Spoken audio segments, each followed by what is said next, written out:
देव, अंजलि, अक्षय और शुभम पैलेस के main gate से अंदर आते हैं। जैसे ही वो पैलेस के अंदर आते हैं, दोस्तों, आज हमारी जान जाते जाते बची, लेकिन जो हमने आज किया वो कोई छोटी बात नहीं है। मंदाकिनी के जाने के बाद अब वृंदा भी अकेली पड़ जाएगी।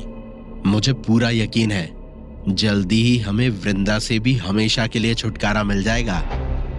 हाँ देव, तुम सही कह रहे हो, लेकिन अक्षय और शुभम की मदद के बिना हम ये कभी नहीं कर पाते। हाँ यार, तुम दोनों ने बिना अपनी परवाह किए हमारे लिए अपनी लाइफ डेंजर में डाली, जैसे तुम हमारे लिए नहीं अपनी जान के लिए लड़ रहे हो। शुभम कुछ सोचते हुए फेक स्माइल के साथ देव को देखता है।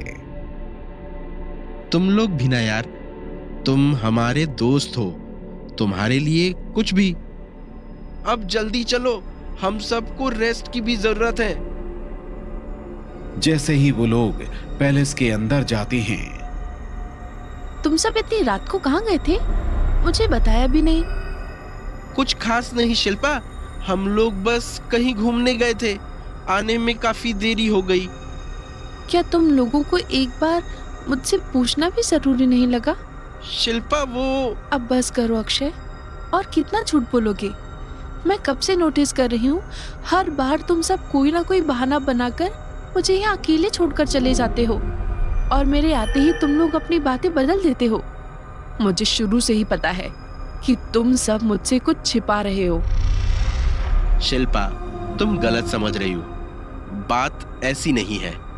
अगर तुम सबको मुझसे इतनी प्रॉब्लम है तो मैं कल ही यहाँ से चली जाऊंगी, फिर तुम्हें कोई काम चोरी छिपे नहीं करना पड़ेगा। मैं कल सुबह ही निकल जाऊंगी। नहीं शिल्पा, तुम ऐसा मत बोलो। मैं मानती हूँ हमने तुमसे कुछ बातें छुपाई हैं, लेकिन हमने ऐसा तुम्हारी सेफ्टी के लिए किया। ठीक है, फिर अब मैं ही बोल रही हूँ। मुझे बताओ तुम लोग क्या कर रहे हो, और क्या है जिससे हम सबको खतरा है? शिल्पा, हम तुम्हें सारी बात बताएंगे, लेकिन अभी बहुत रात हो चुकी है और हम सब बहुत थक चुके हैं। हमें रेस्ट करने की जरूरत है। हम कल तुम्हें सारी बात समझाएंगे। शिल्पा बिना कुछ बोले सिर नीचे करके अपने रूम की तरफ चली गई। शिल्पा के जाने के बाद बाकी सब भी अपने रूम में चले गए। शुभम और अक्षय रूम के अंदर चले जाते हैं। भाई, मैं तो आज बहुत डर गया था। एक पल के लिए तो लगा कि आज हम बच ही नहीं पाएंगे। आज का दिन ही ऐसा था, किसी की भी हालत खराब हो जाती, लेकिन हमने मिलकर आखिर वृंदा और मंदाकिनी को अलग कर ही दिया। अब तो मंदाकिनी भी चली गई। शुभम, अब तो बता कि आखिर तू सबसे छिपकर यहाँ क्या कर रहा है? तू उस रात चोरों की तरह कहाँ जा रहा था? तूने मुझसे कहा था कि तेरी मजबूरी है। अब तो बता, क्या मजबूरी है तेरी? अक्षय, बस थोड़ा और वेट कर, अभी तुझे बताने का सही समय नहीं आया है। मैं प्रॉमिस करता हूँ जल्दी तुझे सारी बात बता दूंगा। और देव जो जंगल में कह रहा था, क्या वो सच था? देव ने क्या कहा? यही कि हर बार तुझे ही पता चल जाता है कि आगे क्या होने वाला है और क्या करना चाहिए। जैसे उस बॉक्स को देखकर तुझे पता चल गया था कि वो अंजलि के लिए था। क्या सच में तेरा इन सब से कोई कनेक्शन है? नहीं यार, लेकिन मुझे निखिल से ऐसी उम्मीद नहीं थी कि वो देव को मारने के लिए वृंदा से मिल जाएगा। ऐसा तो कोई दुश्मन भी नहीं कर सकता। फिर वो तो सालों से देव का बेस्ट फ्रेंड था। मैंने भी कभी नहीं सोचा था कि निखिल ऐसा कुछ करेगा। उस दिन वो देव को मारने ही वाला था। मुझे लगता है हमें एक बार निखिल को देखकर आना चाहिए। निखिल उस रूम में बैठा हुआ था जहां उसे लॉक किया गया था। किसी के कदमों की आहट सुनकर निखिल फौरन लेट गया और सोने का नाटक करने लगा। देखो, ये हम सबकी नींद उड़ाकर यहाँ आराम से सो रहा है। रुक, अभी इसकी भी नींद उड़ाते हैं। निखिल, निखिल, उठ जा, अब बहुत आराम कर लिया। क्या हुआ? अब तुम दोनों यहाँ क्यों आए हो? और अब कहने को क्या रह गया है? निखिल, हमें ये तो पहले ही पता था कि तू एक नंबर का कमीना है, लेकिन हमने ये नहीं सोचा था कि तू इस हद तक गिर सकता है। तू उस वृंदा के लिए अपने ही दोस्त की जान लेने को तैयार हो गया। वृंदा के लिए नहीं, मेरी अंजलि के लिए। तुम्हें लगता है मैंने ये सब वृंदा के लिए किया? तुम्हें लगता है मैंने गिरा हुआ काम किया है? क्या देव ने गिरा हुआ काम नहीं किया जब उसने अंजलि को मुझसे छीन लिया, जिसे मैं अपनी जान से भी ज्यादा प्यार करता था? निखिल, तू पागल हो चुका है।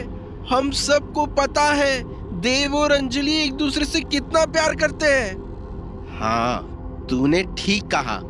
इसीलिए मेरे पास अंजलि को वापस पाने का एक ही रास्ता था, देव की मौत। इससे बात करने का कोई फायदा नहीं है। ये वो निखिल नहीं है जिसे हम जानते थे। चल यहाँ से चलते हैं। एक मिनट शुभम, निखिल, तुझे पता है जो तू करने वाला था उससे देव की ही नहीं अंजलि की जान भी जा सकती थी। तू वृंदा की बातों में इतना पागल हो गया कि जिससे तू प्यार करता है उसे ही मारने वाला था। मैं किसी की बातों में नहीं आया। जिस दिन अंजलि ने मुझसे ब्रेकअप किया, मुझे उस दिन समझ आ गया कि मैं कुछ भी कर लूं फिर भी अंजलि मेरी नहीं हो सकती। वो कभी देव को नहीं छोड़ेगी। जब तुझे समझ आ ही गया था, फिर भी तूने ऐसा क्यों किया? अगर अंजलि मेरी नहीं हो सकती तो मैं उसे किसी का नहीं होने दूंगा। मैं देव और अंजलि दोनों को मार दूंगा। एक बार तो तुमने उन्हें बचा लिया, लेकिन हर बार नहीं बचा पाओगे। मैं उन दोनों को जिंदा नहीं छोड़ूंगा। अक्षय ने निखिल की बात सुनकर अपना आपा खो दिया और उसकी कॉलर पकड़कर उसे मारने लगा। अक्षय, छोड़ इसे। अभी इससे निपटने का सही टाइम नहीं आया है। इससे हम बाद में डील करेंगे। छोड़ इसे। अक्षय ने शुभम को पीछे धकेल दिया। शुभम 3-4 कदम पीछे चला गया और अक्षय फिर से निखिल को मारने लगा। क्या कहा तूने? देव और अंजलि दोनों को मार देगा? आज मैं ही मार दूंगा तुझे। एक परेशानी और कम हो जाएगी। Stop it now. अक्षय, छोड़ निखिल को। ये क्या कर रहा है तू? देव और अंजलि दरवाजे के पास खड़े थे। देव, तुझे नहीं पता ये अभी क्या कह रहा था? ये तुझे और अंजलि को मारना चाहता है। पता है, हमने इसकी सारी बात सुन ली, लेकिन क्या तू मार मार कर इसकी जान ले लेगा? इसमें और हम में कोई फर्क है या नहीं? छोड़ इसे और रूम लॉक कर दे। इससे हम बाद में डील करेंगे। सभी उस रूम के बाहर आ गए और वो रूम लॉक कर दिया। अक्षय, मैं मानता हूं तुझे गुस्सा आ गया था, लेकिन आज जो तूने किया वो बहुत बड़ी बेवकूफी थी। अब कोई भी मुझे बताए बिना इस रूम में नहीं आएगा। अक्षय, रूम की कीज मुझे दो। अक्षय ने कीज देव के हाथों में दे दी। अब तुम भी अपने रूम में जाओ और रेस्ट करो। अंजलि, तुम। अंजलि बिना कुछ सुने ही चुपचाप अपना सिर झुकाए हुए अपने कमरे की तरफ जा रही थी। देव भी अंजलि के पीछे गया और उसके रूम के बाहर रुक गया। अंजलि, क्या तुम ठीक हो? हाँ देव, तुम जाओ, रेस्ट करो, मैं ठीक हूँ। अंजलि, मैं अंदर आ रहा हूं। अंदर से कोई जवाब नहीं आया। दरवाजा लॉक्ड नहीं था। देव दरवाजा खोलकर अंदर गया। अंजलि अपने बेड पर बैठी रो रही थी। अंजलि, क्या हुआ? तुम अचानक मेरी बात सुने बिना क्यों आ गई? कोई परेशानी है क्या? नहीं देव, मैं ठीक हूँ। तुम्हें परेशान होने की जरूरत नहीं है। अंजलि, तुम मुझे बता सकती हो क्या बात है? अगर तुम ऐसे ही रोती रहोगी तो मैं कैसे सो पाऊंगा? देव, तुम्हें सुना ना अक्षय ने क्या कहा? निखिल मेरी वजह से तुम्हारी जान लेना चाहता था। यहाँ हमारे साथ जो भी हो रहा है सब मेरी वजह से हो रहा है। पहले मेरी वजह से तुम्हारी दोस्ती टूटी और अब ये सब। अंजलि, तुम क्या कह रही हो? ऐसा कुछ भी नहीं है। इसमें गलती सिर्फ निखिल की है और किसी की नहीं। हमारी दोस्ती तुम्हारी वजह से नहीं टूटी। अगर वो सच में मेरा दोस्त होता तो ऐसा कभी नहीं करता। अब तुम ज्यादा सोचो मत और सो जाओ।